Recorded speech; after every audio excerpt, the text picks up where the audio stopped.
ఈ నూతన సంవత్సరంలో మమ్మల్ని సజీవ లెక్కలు ఉంచావు తండ్రి. స్తోత్రం స్తోత్రం. చేతులు బయలుపడతాయి.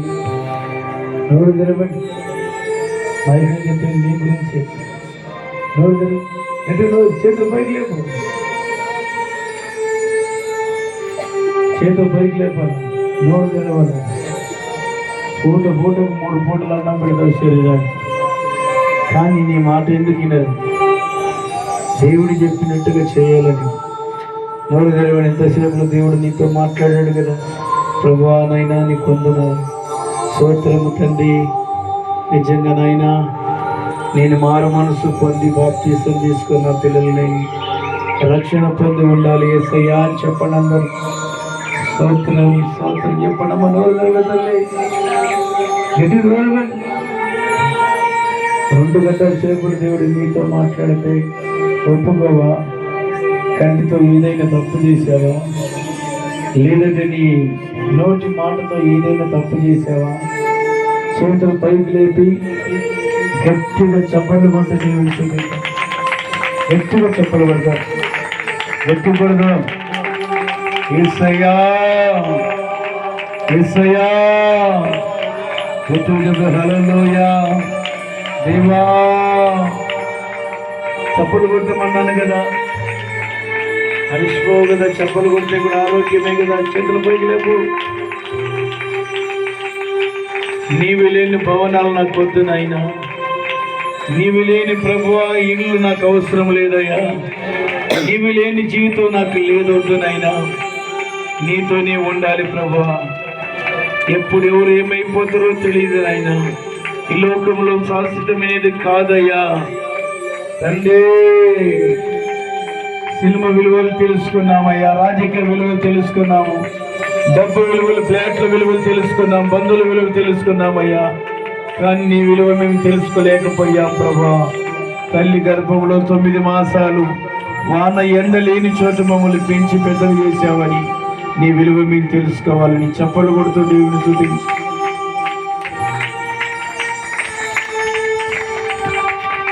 ఏది ఏమైనా గానీ నీతోనే ఉంటానయ్యా. చేతులు పైకి లేదు. చప్పలు కొడదా. ఎవరు కళ్ళు చేతులు పైకి. ఏదైనా నీతోనే ఉంటామయ్యా.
నీతోనే ఉంటానయ్యా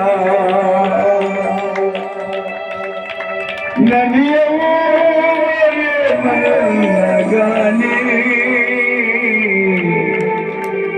నీ విడిచిపోలేనయ్యా నా ప్రాణమా నా సర్వమా శబ్దం కొంచెం గట్టిగా నాకున్నది నీవేనయ్యా నాకున్నది నీవేనయ్యా నాకున్నది నీవేనయ్యా నాకున్నది నీవేనయ్యా ఏది ఏమైనా నీతోనే ఉంటానయ్యా. అందరూ చేతులు పైకి లేపేసయ్యా. నువ్వు తప్ప నాకెవరు లేరు నాయనా. సావైనా బతికైనా శ్రమలైనా శోధనైనా బాధలైనా నీతోనే ఉంటానయ్యా. బంధువులు నమ్ముకొని అన్నదమ్ములు నమ్ముకొని పిల్లలు నమ్ముకొని మోసపోయినానయ్యా. దైవమా నీవే నా దిక్కని నీ మీద ఆధారపడి ఉన్నానయ్యా. ఈ మొదటి సభ రాత్రి మాతో మాట్లాడినందుకై స్తోత్రమయ్యా అని మా రెండు చేతుల పైకి లేపి నీకు ప్రార్థన చేయబోతున్నాను. రెండు చేతుల పైకి లేకపోతున్నాను కదా, చేతుల పైకి లేపు ప్రార్థన చేయబోతున్నాం. తండ్రి నన్ను క్షమించండి, నేను ఏదైనా పొరపాటు చేసిందో నన్ను క్షమించండి తండ్రి. అయినా నా కళ్ళతో ఏదైనా తప్పు చేసింటే, నా నోటి నా పెదవులతో తప్పు చేసింటే, నా నాలుకతో తప్పు చేసింటే, నా మనసుతో నా హృదయంతో నా నడకతో నా పడకతో తప్పు చేసి క్షమించయ్యా. క్షమాపణ ఎప్పుడు దొరుకుతుందయ్యా. నువ్వు తప్ప మాకెవరు ఉన్నారు నాయన. నేనే మా దేవుడు తండ్రి, మమ్మల్ని క్షమించండి తండ్రి. అనేక మంది చనిపోతున్నారయ్యా, రోగాలు వచ్చి మరణిస్తున్నారయ్యా, లోకంలో చీకట్లో చిందలాడి మరణిస్తున్నారయ్యా, చీమాలు చూసి లోకంలో తిరుగుతున్నారయ్యా. మమ్మల్ని అయితే లోకానికి వేరు చేసి నా బిడ్డలందరూ నీ సన్నిధులు నిలబెట్టావు. నా కుటుంబాన్నైనా ఇలాగే నేను మరణించేంత వరకు నీ సన్నిధులు ఉండాలి ప్రభాని అన్ని తీర్మానం చేయని మీకు ప్రార్థన చేయబోతున్నాను. ప్రేమగల తండ్రి, దయగలనైనా కృపా సత్య సంపూర్ణ వందనములు స్తోత్రము చెల్లిస్తున్నాము నాయనా. ఈ మొదటి రోజు ఈ ప్రాంతాన్ని ప్రేమించినైనా నీ దైవ సేవకురాలని సెలవు సాటం మరుగు చేసుకుని ఒక కోణలో మాట్లాడి తండ్రి భక్తి కలిగి ఉండాలా, మారు మనసు పొంది బాప్తీసం తీసుకొని ఉండాలా. ఎప్పుడు ఏమి జరుగుతుందో, ఎప్పుడు ఏ దుర్దినం వస్తుందో నీకు తెలియదన్నాను తండ్రి. యేసయ్య, మరి నీ సన్నిధిలో ప్రభువా ఒప్పుకొని పశ్చాత్తాపడి సిద్ధపాటు కలిగి జీవించే కొరకు దయచేయమని ప్రార్థిస్తున్నాను. నీ వాక్యం అనే ఉతక స్థానంతో శుభ్రం చేయమని ప్రార్థిస్తున్నాను తండ్రి. ఏదైనా పొరపాటు చేసిన క్షమించండి. వాక్యమనే ఉతక స్థానంతో నన్ను శుభ్రపరిచి మహిమగల కుమార్తెగా, మహిమగల కుమారునిగా చేయమని ప్రార్థిస్తున్నాం తండ్రి. వాక్యం చెప్పిన నీ సేవకురాలను, వేదికను అలంకరించిన దైవజనులను, కూడొచ్చిన బిడ్డల్ని అందరినీ మహిమగల రాజ్యానికి రాకటికి నువ్వు సిద్ధపరచమని నజరేయుడైన యేసు నామములో అడిగి వేడుకుంటున్నాము తండ్రి. ఆమేన్. తండ్రి అయిన